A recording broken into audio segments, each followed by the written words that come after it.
Este es México. En los últimos años, ha vivido graves escenarios de violencia que han dejado miles y miles de muertos y desaparecidos.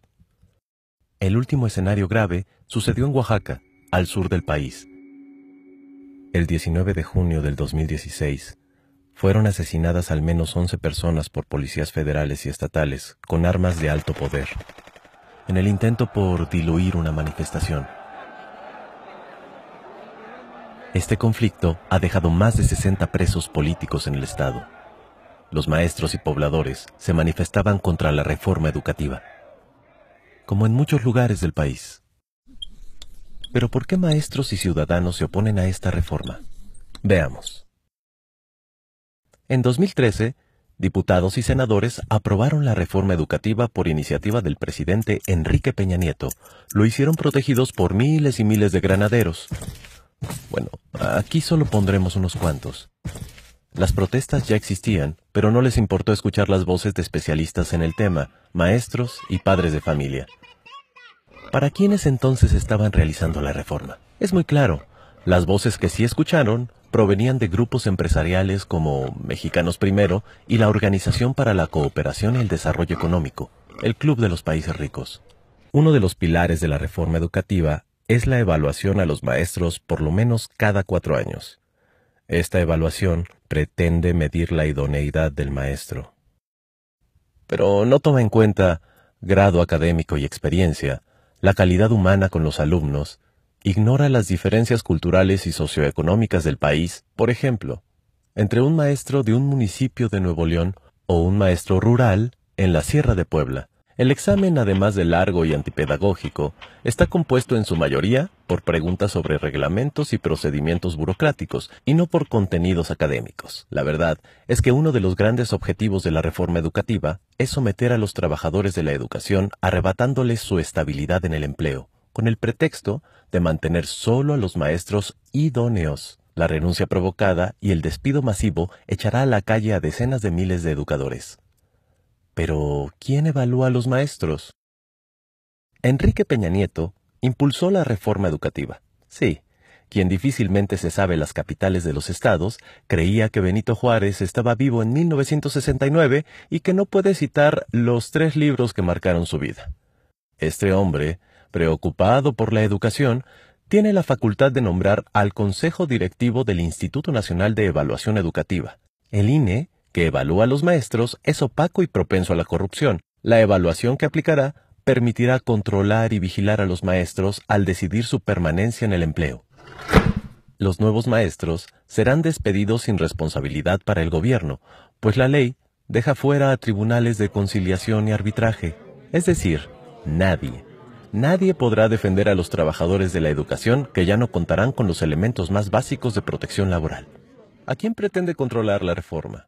Pues a maestros como los de Oaxaca, Guerrero, Chiapas, Michoacán, entre otros estados, que han luchado por años para poder elegir democráticamente a sus representantes y mantener su independencia del gobierno. Ellos se organizan en la Coordinadora Nacional de Trabajadores de la Educación, la CENTE, con C, y que por supuesto se oponen a la reforma. Es la disidencia del Sindicato Nacional de Trabajadores de la Educación, el CENTE, con S. Por años, la cúpula de este sindicato ha sido un aliado cercano de los gobiernos, llegando al grado de ser una agencia de fraude electoral. Este sector es el que más ha participado en venta de plazas, corrupción y fraudes. Su exlideresa hoy está presa. Este gremio, como es obvio, sí está de acuerdo con la reforma educativa. Los maestros de la CENTE se oponen porque además abre las puertas a la privatización de la educación pública. Esta reforma plantea la autonomía de gestión. Con este término, el gobierno pretende que los padres de familia tengan la responsabilidad de atender problemas administrativos de las escuelas, que siempre ha sido una obligación gubernamental, como el pago de agua y luz, descomposturas y materiales, además de otorgarles atribuciones de vigilancia sobre los maestros. Todo esto bajo el liderazgo del director.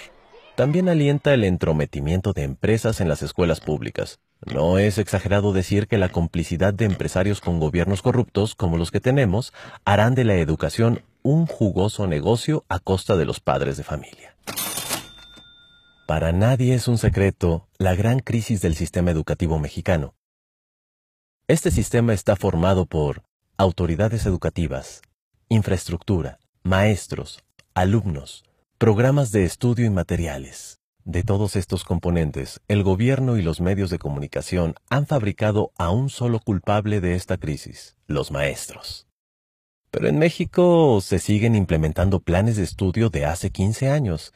Desde que se impuso la reforma, no se habla de estrategias pedagógicas o invertir en ciencia y tecnología. Hemos llegado al punto en que los libros de texto gratuitos tienen faltas de ortografía y errores científicos. Este año se le quitaron 3.660 millones al presupuesto de la Secretaría de Educación Pública. ¿Le interesa al gobierno la educación de los ciudadanos? Los maestros que se han movilizado contra esta reforma no han dejado de ser llamados huevones, vándalos, privilegiados. Los medios de comunicación hacen una campaña de odio. Seamos sinceros. ¿Qué privilegio puede tener una maestra oaxaqueña de primaria que en promedio gana 8,000 pesos mensuales al lado de los verdaderos privilegiados?